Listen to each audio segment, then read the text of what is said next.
टीलू, ओए वहां क्या कर रहा है? अच्छा, मस्ती चल रही है।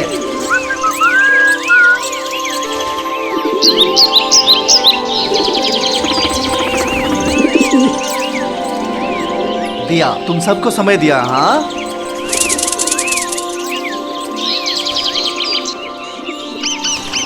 हाँ हाँ दे रहा हूँ, सबको खाना दे रहा हूँ।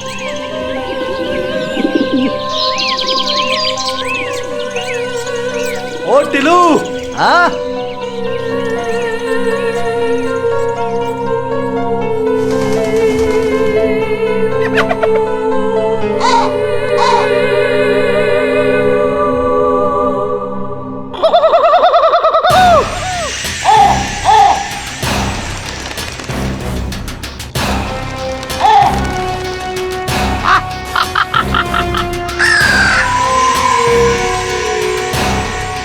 जाओ और फटाफट काम करके वापस आओ।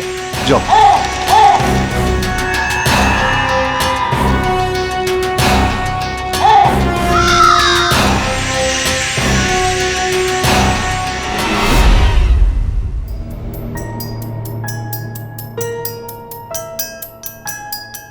मधुरिमा बेटा, हे घे, आज तुम्हारी मनपसंद पूरन पोली बनाई है। गरम गरम आहे, खाऊं घे। काय झालं? सुनकर खुश नहीं हुई? बेटा बताओ मुझे क्या हुआ है? कुछ नहीं आई, बस यूं ही। देख रही हूँ जब से तुम वापस लौटी हो इसी तरह से उदास बैठी हो। आई, कभी कभी शांत रहना भी तो अच्छा होता है ना। समझी। तुम लोग कभी नहीं समझ सकते। देखो बेटा, इस उम्र में कभी कभी इंसान अपनी जिद के आगे किसी की बात नहीं सुनता। मैं तुम्हारी आई हूँ और मदन तुम्हारा भाऊ है। हम दोनों जो भी सोचेंगे तुम्हारी भलाई के लिए ही सोचेंगे ना। आई, एक इंसान के लिए जो खाना होता है वो कभी कभी दूसरे के लिए जहर भी हो जाता है। अब खाना खाने बैठी है, खाना खाते हुए ऐसी जहर वाली बातें करूँ नकोस ना। आई प्लीज मुझे मेरे हाल पे छोड़ दो। मैं सोने जा रही हूँ, ठीक है? और मेरी मानो तो तुम भी खाना खाकर अच्छे से शांत होकर सो जाना। कभी कभी जब मन अशांत होता है ना तो इंसान अच्छी बातें सोच ही नहीं पाता। लेकिन तुम देखना बेटा, कल सुबह जब तुम सोकर उठोगी ना तो ये सारी परेशानियां तुम्हें बहुत छोटी लगेंगी। ठीक है बेटा? Good night. Good night I.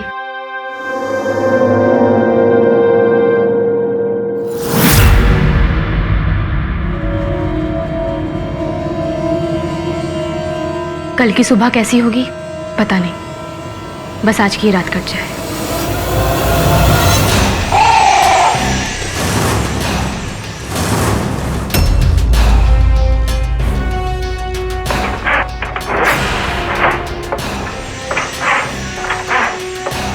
इतनी रात को कौन है? शायद मदन भाऊ होंगे।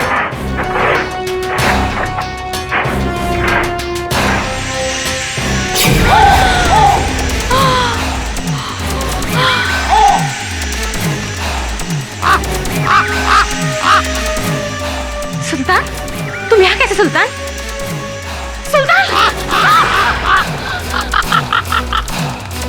सुल्तान, क्या कर रहे हो?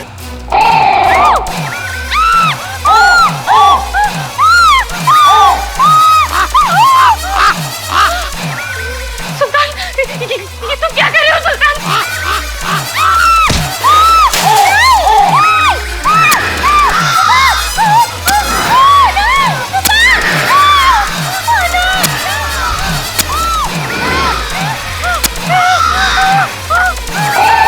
सुल्तान, सुल्तान, मुझे मत मारो सुल्तान। सुल्तान, सुल्तान। मधु तू ठीक तो है ना? बेटा कहाँ है तू? कहाँ है? ठीक है ना तू? ये तो सरजी राव का कौवा है। बल्ब तोड़ डाला, बेड़ा कुटला। ठहर, मैं अभी टॉर्च लेकर आती है।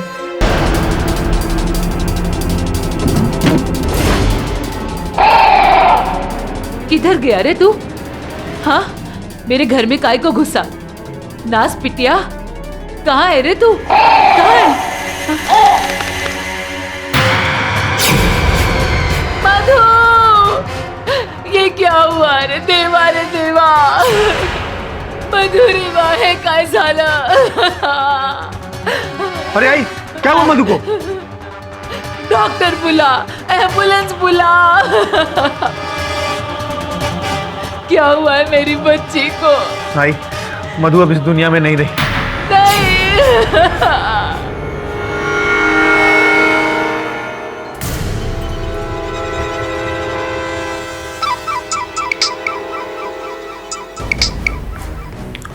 हाँ सुनैना बोलो।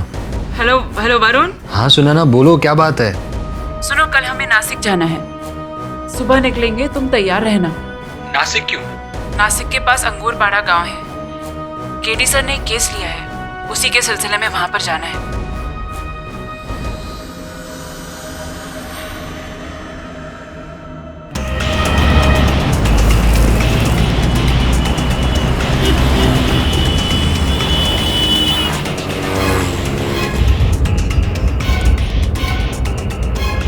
पूछना। तुम पूछो।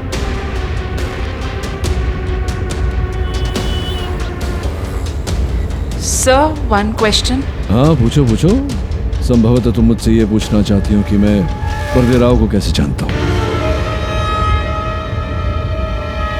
तो क्या है सुनैना, जब कोई व्यक्ति प्रश्न पूछता है तो उसका ये अर्थ होता है कि वो अपना मानसिक विकास करना चाहता है। और अच्छा है प्रश्न पूछना, अगर प्रश्न सही समय पर पूछा जाए तो। सर, तो मैंने सही समय पर। ये तो समय ही बताएगा तुम्हें। रहा प्रश्न मेरा बर्देराव को जानने का, तो नासिक में मिले थे हम दोनों। पक्षी पशुओं का अध्ययन करने आया था और मैं अपने सीनियर लॉयर जो थे उस समय, मनोहर जी, श्री मनोहर जी, उनके साथ उनकी सहायता कर रहा था एक केस लड़ने में। और पहली ही भेंट में मुझे सर्जे राव की विनम्र स्वभाव, उसकी सरलता, ये भा गई मुझे। फिर मैं उसके परिवारजनों से मिला, वो भी ऐसे ही हैं, बिल्कुल सरल। फिर मित्रता हो गई। आज जा रहा हूं उसका बचाव करने, अपनी मित्रता का कर्तव्य पूरा करने। और कोई प्रश्न? No sir.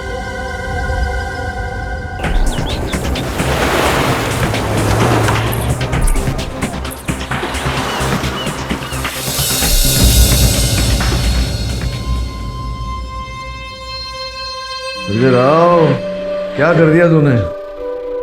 अरे केडी भाऊ, कैसे हो आप? मैं दुखी हूँ। तुझे इस परिस्थिति में देखकर खुश कैसे हो सकता हूँ? देवाचा प्रकोप भाऊ, पिछले जन्म के कर्मों का कोई फल होगा जो भुगत रहा हूँ। तेरे कर्मों का फल तो मीठा ही होना चाहिए, ऐसा कटु फल नहीं। इतना भरोसा है भाऊ आपको मेरे पे? इंसान की प्रवृत्ति और उसकी स्वाभाविकता तो उसके प्राण के साथ ही जाती है। और तेरी प्रवृत्ति में जानता हूँ, मनुष्य पक्षियों की सहायता करना, जिनसे तू प्रेम करता है, जिनकी सहायता करता है, उनकी हत्या तो तू कर ही नहीं सकता। लेकिन भाऊ, कानून तो मेरे को खूनी समझता है। नहीं, ऐसा उनका मानना है, संदेह है, जिसके चलते तुझ पर आरोप लगा है। पर मुझे पूरा विश्वास है कि तू दोषी नहीं है और तू निर्दोष है, ये मैं अदालत में प्रमाणित भी करूंगा। भाऊ, आप तो जानते हो कि मेरे को पक्षियों से प्यार है। उनकी भाषा समझना, सीखना शौक है मेरा। अब तो इतना एक्सपर्ट हो गया हूँ कि थोड़ा बहुत बोलकर मैं छोटे मोटे काम भी करवा लेता हूँ, जैसे इंसानों को बोलकर करवाते हैं, ठीक वैसे ही। तो ये कार्य तो कितने वर्षों से कर रहा है? 16 वर्षों से।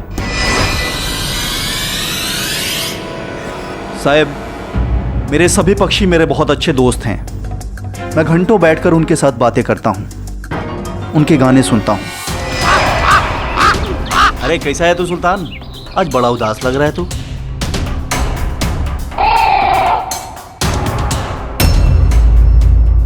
और उनसे खून भी करवा सकते हैं? नहीं साहब, मैंने कोई भी खून नहीं करवाया, अच्छी शपथ। योर ऑनर, ये बड़ा अजीबोगरीब केस है। ऐसा केस न तो आज तक किसी ने देखा होगा न ही सुना होगा। खून करने के लिए लोग एक से एक हथियारों का इस्तेमाल करते हैं। ध्यान दीजिएगा केडी साहब। ये जनाब, आपका नाम क्या बताया? Sergey Rao. Sergey Rao ji. Sergey Rao ji पक्षियों से हत्या करवाते हैं। इन्होंने अपने पालतू पक्षी सुल्तान से ये सब काम करवाया।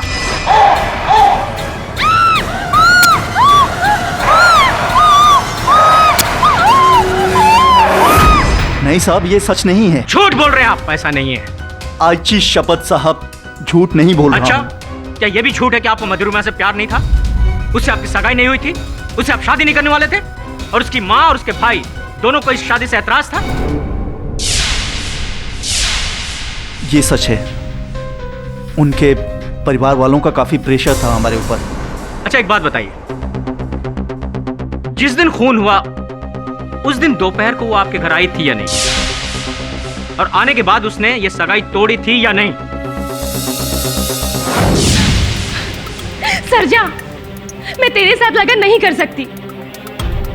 मुझसे रोज रोज का ये टेंशन संभालने को नहीं होता रे बाबा। क्या हुआ? तू टेंशन काहे को लेती है? मैं है ना, मैं सब ठीक कर देगा। तू काहे करना, तू कुछ नहीं कर सकता। तू सिर्फ तेरे पक्षियों की भाषा और उनकी तकलीफ समझ सकता है। इंसानों का दर्द और तकलीफ समझना तेरे बस का नहीं है रे सरजा। हे मधु, मेरे पक्षियों को कुछ नहीं बोलने का। और फिर मुझे क्या समझाना है? जाके अपने उस बेकार भाई को समझाओ जो दिन भर गांव वालों पे दादागिरी करता रहता है और कुएं के बगल में बैठ के बीड़ी पीता रहता है। पता है गांव वाले क्या बोलते हैं उसके बारे में? तू उसका छोड़, गांव वाले तेरे को क्या बोलते हैं मालूम है तेरे को? सनकी बोलते रहे तेरे को, एड़ा बोलते हैं एड़ा। अक्का दिन तू ची ची चाऊ चाऊ करता रहता है। तेरे कपड़ों में से भी पक्षियों की बदबू आती है रे सरजा। देख देख, तेरे बालों में भी पक्षियों के पर छुपे रहते हैं। सरजा, तू बेजुबान की भाषा समझ सकता है, लेकिन तू मेरी तकलीफ और मेरी भाषा नहीं समझ सकता रे। मेरे आई दादा मेरे भविष्य को लेकर कितने परेशान हैं, इसीलिए वो तुझसे लगन करने को मना करते हैं रे। मैं क्या करूं सरजा? देखो मैम, मैं सब समझता हूं। तुझे मुझ पर विश्वास है ना? तुझे बहुत खुश रखूंगा, सच। क्या तू मेरे लिए अपने पक्षियों को छोड़ सकता है? मैं अपने पक्षियों के बगैर मतलब साफ है, तू अपने पक्षियों के बगैर नहीं रह सकता और मैं उनके साथ नहीं रह सकती। एक मिनट, जब मुझे छोड़कर जाना ही था तो मेरी जिंदगी में आई ही क्यों थी? तुझे मेरे पक्षियों से नफरत है? हाँ? जा, मुझे अब तुझसे नफरत है। जा तू यहां से, समझी?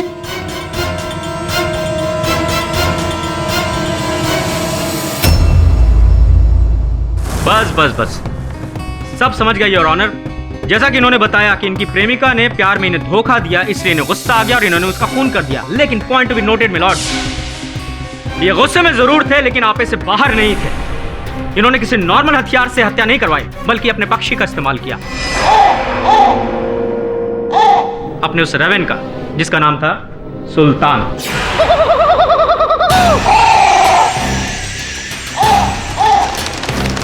आजा।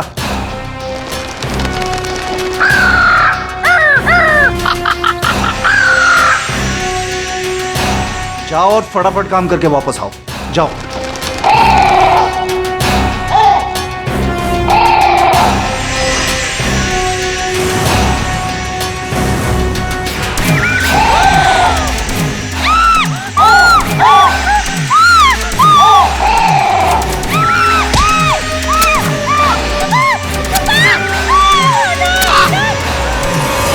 नहीं साहब, मैंने सुल्तान को नहीं भेजा था मधुरिमा को मारने के लिए। मैंने तो सिर्फ उसके हाथों एक चिट्ठी भेजी थी। उसके पास तो चिट्ठी है किधर? वो मधुरिमा के पास होगी। मेरा मतलब है कि उसके घर में होगी, उसके कपाट में होगी। नहीं ऑनर, पुलिस ने उस घर की अच्छे से तलाशी ली और उन्हें कोई भी चिट्ठी नहीं मिली वहां। अरे ऐसा कैसे हो सकता है? मैंने हमेशा चिट्ठियां भेजी हैं उसके जरिए।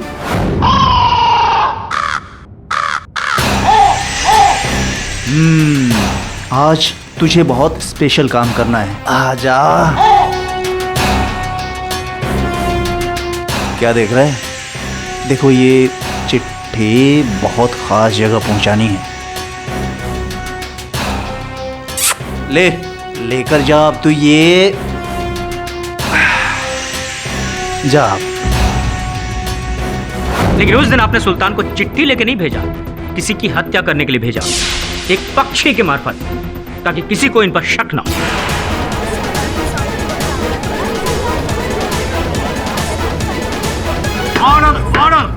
प्रोसिक्यूटर साहब, आपके कार्य में हस्तक्षेप कर रहा हूँ, क्षमा कीजिएगा।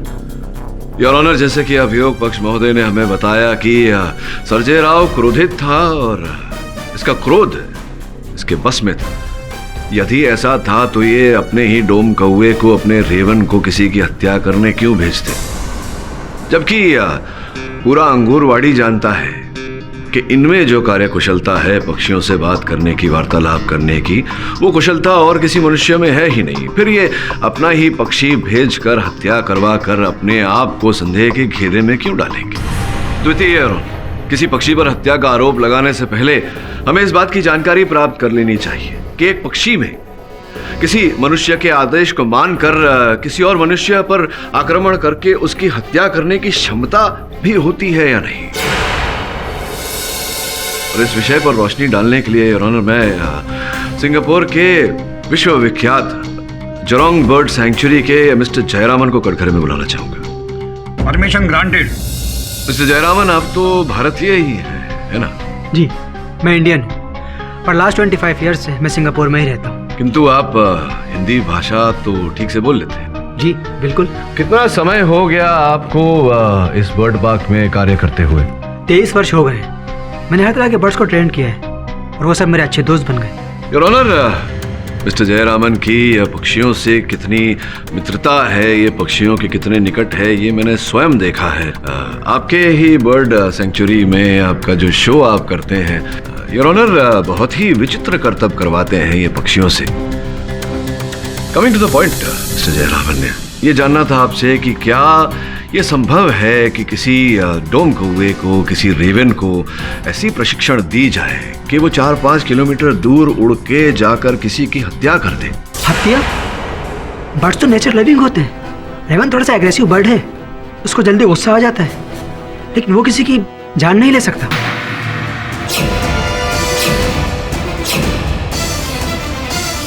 एंड आई एम श्योर, रेवन तो क्या, किसी भी बर्ड को मर्डर करने के लिए तैयार नहीं किया जा सकता। Not possible. Not possible, Your Honor. साहब, पक्षियों से बातें करके मैंने सिर्फ कुदरत और इंसान के बीच की दूरियों को कम करना चाहा था, किसी का खून करना नहीं चाहा था। अगर आपने सुल्तान को नहीं भेजा तो मधुरिमा की माँ ने क्या देखा फिर?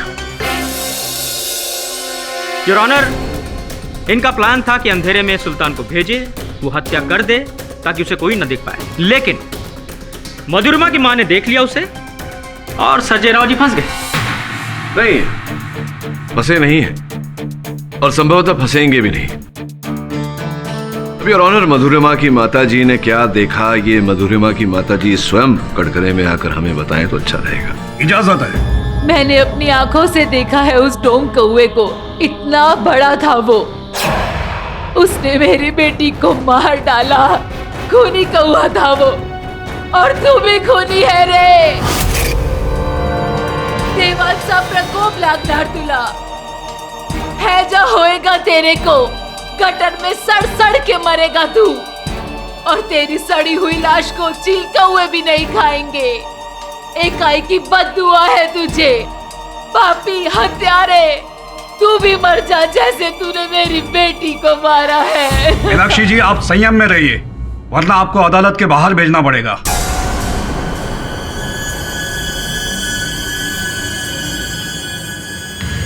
मीनाक्षी जी, मैं आपकी मनोस्थिति को समझ रहा हूं। अपनी बेटी खोई है आपने। मैं भी चाहता हूं कि आपको न्याय मिले, आपकी बेटी के हत्यारे को दंड मिले, लेकिन ऐसा करने के लिए आपको मेरी सहायता करनी पड़ेगी। बताइए, क्या देखा था आपने उस रात? सुल्तान को देखा था आपने ठीक से? मैं कंबल ओढ़कर सोने ही जा रही थी तो मुझे मधुरिमा की थोड़ी सी चीख सुनाई दी।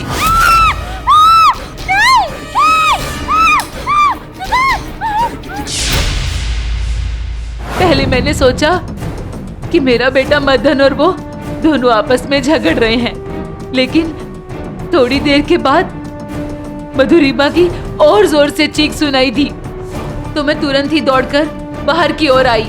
मधु, तू ठीक तो है ना? बेटी कहाँ है तू? कहाँ है? कहाँ है? ठीक है ना तू? ये तो सरजी राव का कौवा है।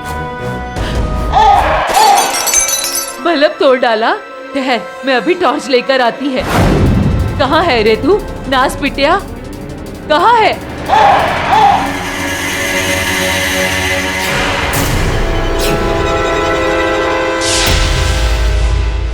तो आपके कथन के अनुसार मीनाक्षी जी, आप जब बाहर गई तो वहाँ रोशनी बहुत कम थी, मतलब एक ही बल्ब जल रहा था, वो भी 0 पावर का, है ना? और इतनी धीमी रोशनी में आपने कौवे को पहचान भी लिया कि वो सुल्तान है, और फिर आपने कहा कि सुल्तान ने वो बल्ब फोड़ दिया। फिर आप अंदर गई, टॉर्च लेकर बाहर आई और टॉर्च जलाकर देखा तो सुल्तान वहाँ बैठा हुआ था, अलमीरा के ऊपर। अलमीरा के ऊपर बैठा था, मैंने देखा था सुल्तान को बैठा हुआ। हाँ, वो फिर वहाँ से उड़ गया।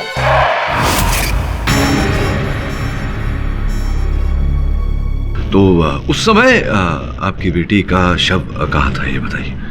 वो डाइनिंग टेबल के पास। और जिस अलमीरा पर सुल्तान बैठा था, वो अलमीरा डाइनिंग टेबल से कितनी दूरी पर था? यहाँ से उस दरवाजे तक। यहाँ से उस दरवाजे तक। चलिए, क्या आप ये कहेंगी कि सुल्तान का कदकाठी कुछ ऐसा इस फाइल जितना था?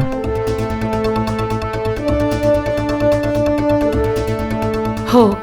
अच्छा, ये देखिए, आपने कहा इतनी दूरी पर था, तो क्या आपको दिख रही है ये फाइल? हो। मैं चाहता हूं कि आप ये इस टॉर्च को लें और टॉर्च की रोशनी में फाइल को देखने का प्रयास करें। योर ऑनर, मैं अदालत से निवेदन करता हूं कि अदालत की रोशनी धीमी की जाए। इजाजत है।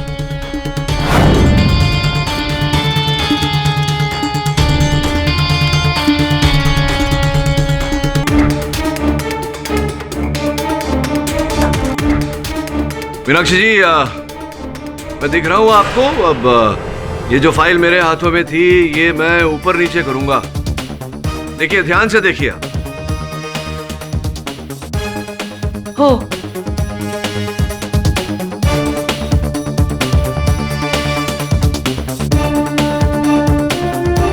अब बताइए, मैंने फाइल कितनी बार ऊपर और नीचे की? 3-4 बार। मेरा ख्याल है 3 बार। विश्वास से कहिए, कितनी बार ऊपर नीचे की? 4 बार। 4 बार पक्का। योर ऑनर, मैं आग्रह करूंगा कि अदालत की बत्तियां ऑन की जाए। इजाजत है।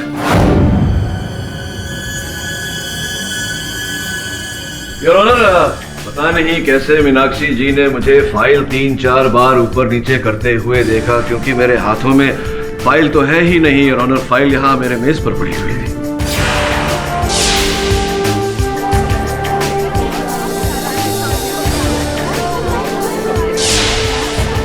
मीनाक्षी जी, आपको अदालत की मंद रोशनी में ऐसा लगा कि मैंने 4 बार फाइल ऊपर नीचे किया, जबकि मेरे हाथों में फाइल था ही नहीं। और उस रात तो आपके घर में घोर अंधेरा था। फिर आप कह रही हैं कि आपने टॉर्च की रोशनी में इतनी ही दूरी पर एक काले कौवे को देख लिया, पहचान लिया। ये तो संभव नहीं है, क्योंकि आपकी आंखें आपको धोखा दे रही है।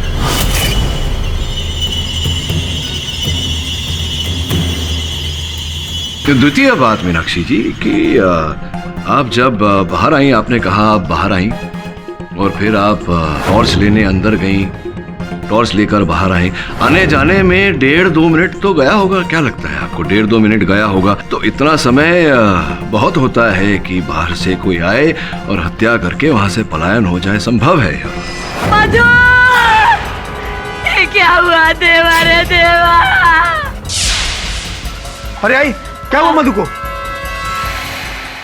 योर ऑनर, ये सब केडी साहब का इमेजिनेशन है। सच्चाई मतलब ये फॉरेंसिक रिपोर्ट ये कहती है कि रवन के चोंच के निशान थे मधुरिमा के शरीर में। और उस रेवन यानी कि सुल्तान के मालिक हैं ये भाई साहब। ये रही रिपोर्ट।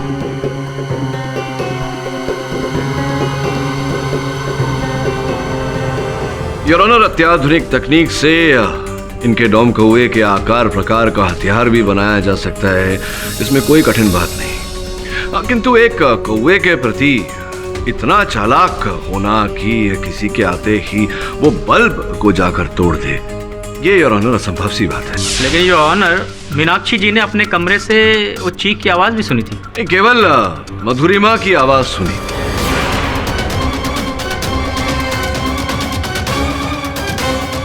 और हम सब जानते हैं योर ऑनर कि जब कोई पक्षी विचलित होता है, कौवा तो बहुत ही काव काव करता है, जोर जोर से चिल्लाता है। लेकिन मीनाक्षी जी ने ऐसा कुछ नहीं सुना। इनका कहना है कि इन्हें ऐसा लगा कि मधुरिमा अपने भाई मदन से लड़ाई कर रही है।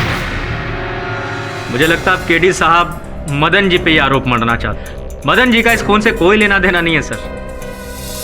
योर ऑनर, ये बात मदन जी ही कटघरे में आकर स्पष्ट करें तो अच्छा रहेगा। इजाजत है। अरे बाबा, झगड़ा मतलब ऐसे ही तू मैं। अब हर भाई बहन के बीच में ऐसा होता है, कभी टीवी के लिए, कभी रिमोट के लिए, कभी रेडियो के लिए, कभी खाने पीने के लिए। नहीं नहीं, ठीक कह रहे हैं आप, लेकिन हर झगड़े की एक सीमा होती है मदन। योर ऑनर, झगड़े के चलते ना कोई पति अपनी पत्नी पर हाथ उठा सकता है, ना ही कोई भाई अपनी बहन पर। It amounts to domestic violence in court your honour. और जो व्यक्ति अपनी बहन को मार सकता है, वो अपनी बहन को मार भी सकता है। क्या बकवास कर रहे हैं आप? मैं अपनी बहन का खून क्यों करूंगा? क्योंकि आप नहीं चाहते थे कि वो संजय राव से विवाह करे।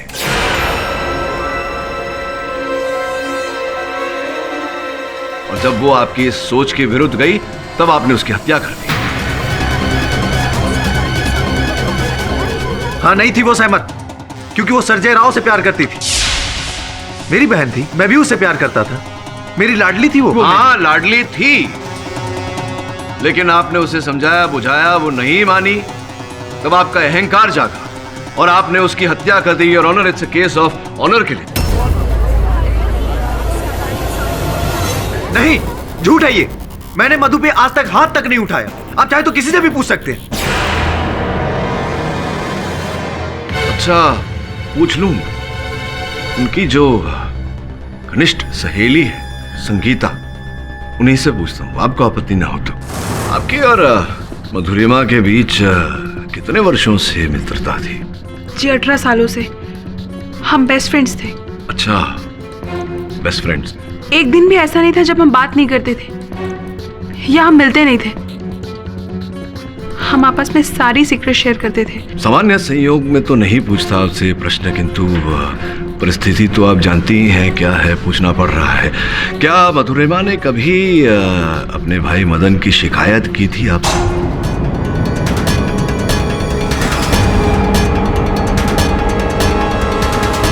जी, कई बार।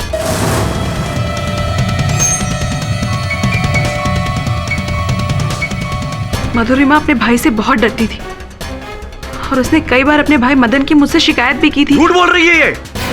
संगीता, तू ऐसा क्यों बोल रही है? Order, order. मदन जी, आप बैठ जाइए, वरना आपको हिरासत में लिया जाएगा।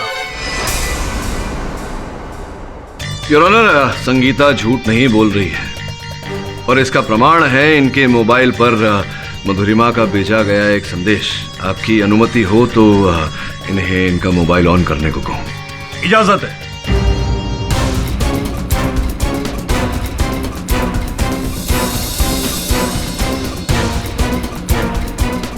योर ऑनर, संदेश कहता है कि अब मुझे इस घर में बहुत डर लग रहा है। मेरे भाई मदन मुझे शारीरिक और मानसिक रूप से कष्ट दे रहे हैं।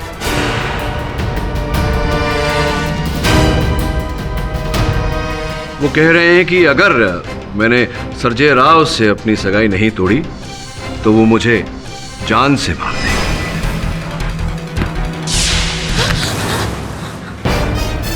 क्या कर रही थी तू? भैया, मैं तो गेम खेल रही थी भैया। गेम खेल रही थी तो फोन क्यों छुपाया? फोन दे। तू सरजा को मैसेज कर रही थी ना? हाँ, झूठ क्यों बोल रही है तू? तुझे कितनी बार समझाया कि उस निकम्मे सरजा को मैसेज मत किया कर। दांत तोड़ दूंगा तेरा, खाने लायक नहीं छोड़ूंगा तुझे। संजय बुरा इंसान नहीं है। तो मैं बुरा इंसान हूँ? मैं बुरा इंसान हूँ? हाँ? एक बार तुझे समझा देता हूँ मधु, अगर उस सर्जा का साथ तूने नहीं जोड़ा, उस सर्जा को तो बाद में मारूंगा, पहले तुझे जान से मार दूंगा और काशी भी नहीं नहाऊंगा।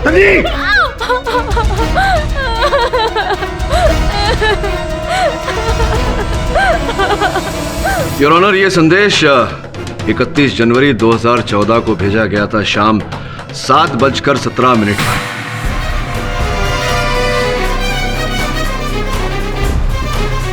और मधुरिमा की हत्या 31 जनवरी 2014 को हुई रात के 11 और 11:30 के बीच। अब इसे क्या समझा जाए?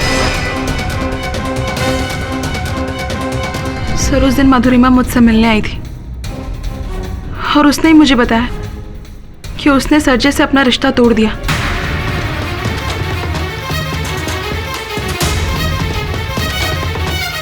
हालांकि सर्जे तो उसे भाग के शादी करने के लिए भी तैयार था, लेकिन मैं मधु को जानती थी, वो ऐसा कभी नहीं करती,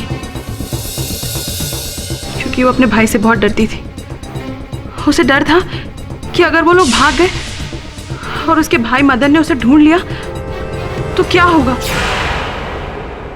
सर, एक और बात बतानी थी, लेकिन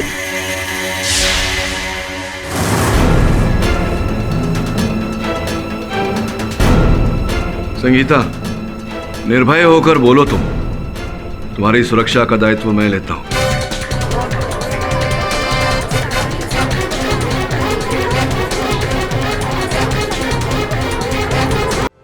सर, एक और बात बतानी थी, लेकिन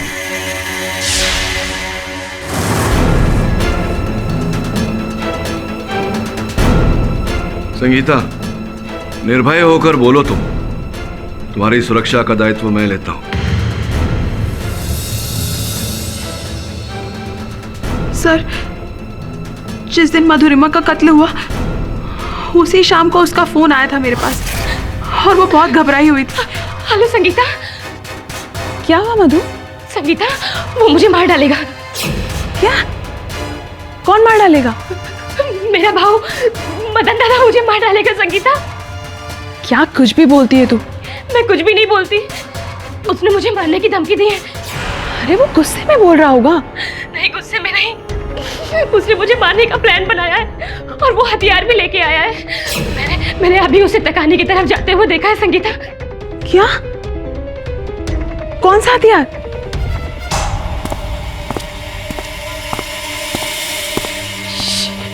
संगीता, कोई आ रहा है, मैं तुझे बाद में कॉल करती हूँ। योर ऑनर, संगीता के कथन के अनुसार मधुरिमा को अपने भाई मदन से खतरा था और वह हथियार मदन ने अपने घर के तहखाने में छिपाया है। माय लॉर्ड, मैं सच कह रहा हूं, मैंने कुछ भी नहीं छुपाया।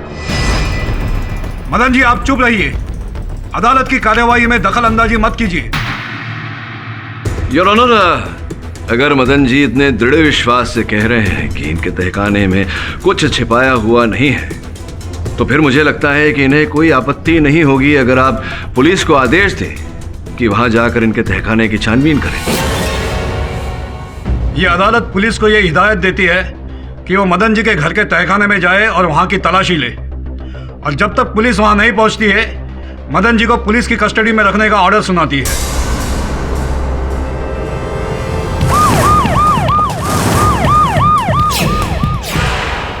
जाओ तलाशी लो। Yes sir.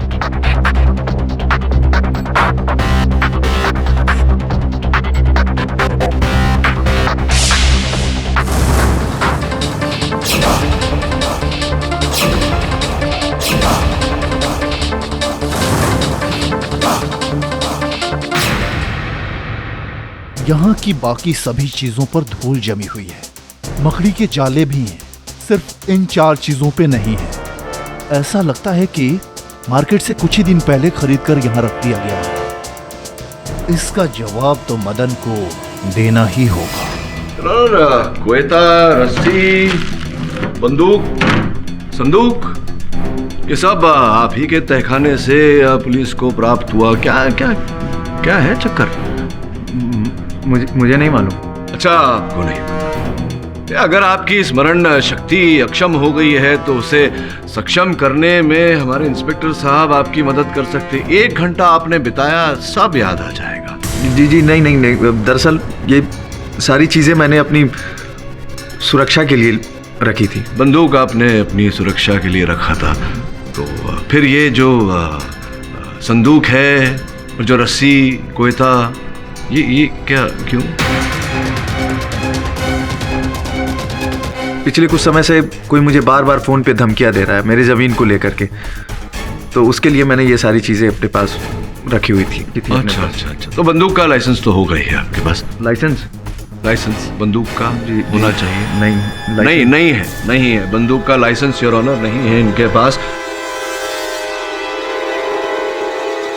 जो अपने आप में एक दंडनीय अपराध है। और बाकी का सामान जो है वो कोयता, रस्सी, संदूक है, ये इसका क्या चक्कर है? जी मैं सोच रहा कहीं वो मेरे सामने ना आ जाए और मैं उसे उलझ ना पड़ूं और गुस्से में आकर के कहीं मैं उसकी जान ना ले लूं तो। अच्छा, अब समझा।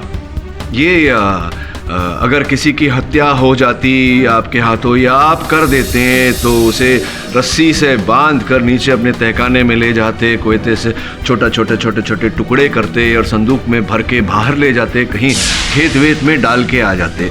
और ये सब आपने किसी और के लिए सोचा होगा, अपनी बहन के लिए तो नहीं सोचा होगा।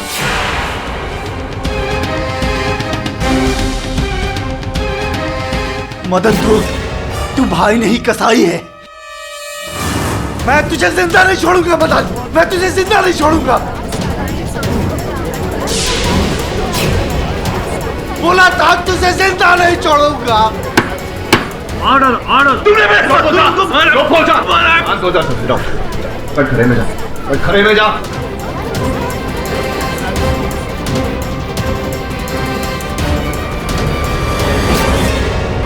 मिस्टर पाठक, आपको वार्निंग दी जाती है कि आप अपने मुवक्किल को समझाइए कि वो संयम में रहे। योर ऑनर, मैं अपने मुवक्किल के इस बर्ताव के लिए क्षमा चाहता हूँ। To be proceed. हाँ तो मदन जी, रुकावट के लिए खेद है। अब बताइए अपना समय लेकर कि आपने अपनी बहन की हत्या क्यों की? हाँ ये सच है कि मैं मधु से नफरत करने लगा था। मधु की वजह से मुझ पे और मेरी माँ पे लोग ताने कसते थे, यहां तक कि मेरी सगाई टूट गई।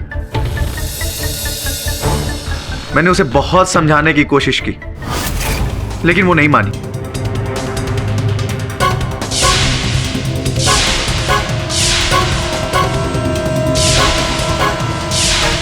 बस सिर्फ मैंने उसे धमकी दी थी जान से मारने के लिए, सिर्फ धमकी, मारा नहीं है मैंने उसे। आप कह रहे हैं मारा नहीं, मैं कह रहा हूं कि आपने मारा है। मैंने ये सारे यहाँ साधन प्रस्तुत किए हैं ये स्पष्ट करने के लिए कि आपने मारा है। आप कह रहे हैं आपने नहीं मारा, आपके पास कोई साधन है प्रमाणित करने का? वकील साहब आपने क्या कहा कि खून 11 से 11:30 बजे के बीच में हुआ? जी। तो मैं आपको बताना चाहता हूं कि मैं 11 बजे तक अपने दोस्त पंकज के घर पे था और करीब 11 बजे मैं वहां से निकला। आप अपने दोस्त पंकज के घर पे थे? जी। और इस बात का कोई प्रमाण? हाँ, जब मैं अपने दोस्त के घर से निकला तो मैं पास के एटीएम में गया और वहां से मैंने 1000 रुपए निकाले और ये रही उसकी रसीद।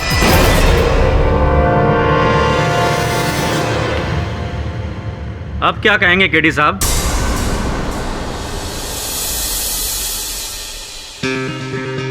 योर ऑनर, मेरा ऐसा मानना है कि इस बात की पुष्टि करने के लिए इनके मित्र पंकज को हमें समन्स भेजना चाहिए। ये अदालत मिस्टर पंकज देशमुख को समन्स ऑर्डर भेजेगी और उन्हें अगली तारीख को अदालत में हाजिर रहने का हुक्म देती है। The court is एडजॉर्न्ड।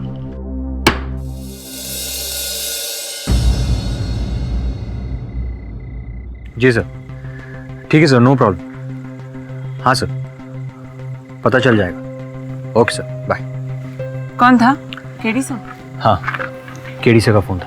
वो चाहते हैं कि मैं पता लगाऊं कि पंकज देशमुख और मदन के बीच क्या चल रहा है। वरुण, मैंने ये तो सुना था कि जानवरों को मर्डर के लिए ट्रेन किया जाता है, पर ये मैं पहली बार सुन रही हूँ कि पंछियों और परिंदों को भी मर्डर के लिए ट्रेन किया जा सकता है। It's very weird. सुने ना, कुछ परिंदे होते हैं जो शिकार के आदी होते हैं। वो बहुत आराम से दूसरे जानवरों पर वार करते हैं और उन्हें मार भी सकते हैं। लेकिन स्वाभाविक रूप से वो इंसानों पर कभी वार नहीं करते और ना ही उन्हें इस बात की ट्रेनिंग दी जा सकती है। मुझे इस केस में कुछ ठीक नहीं लग रहा। क्या लग रहा है तुम्हें? केडी से ये केस हार जाएंगे? नहीं, वो बात नहीं है। मैं केडी सर पर कैसे शक कर सकती हूँ? मुझे बस डर लग रहा है, जैसे कोई अनहोनी होने को है। इस केस की वजह से हमें कोई भारी कीमत ना चुकानी पड़ जाए। Let's go.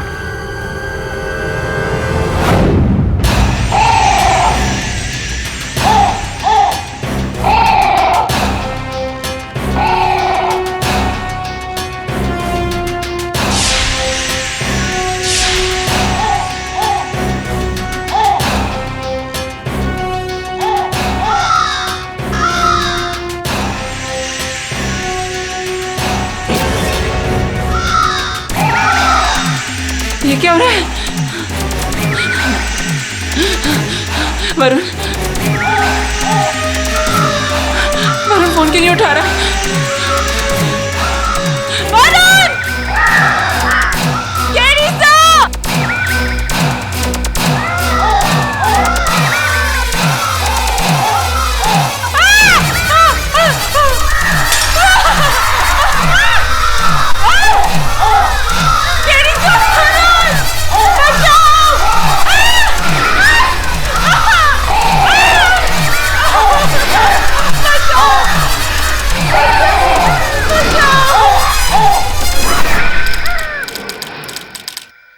और भी दिलचस्प कहानी देखने के लिए हमारे चैनल को सब्सक्राइब करें और बेल आइकॉन दबाना न भूलें।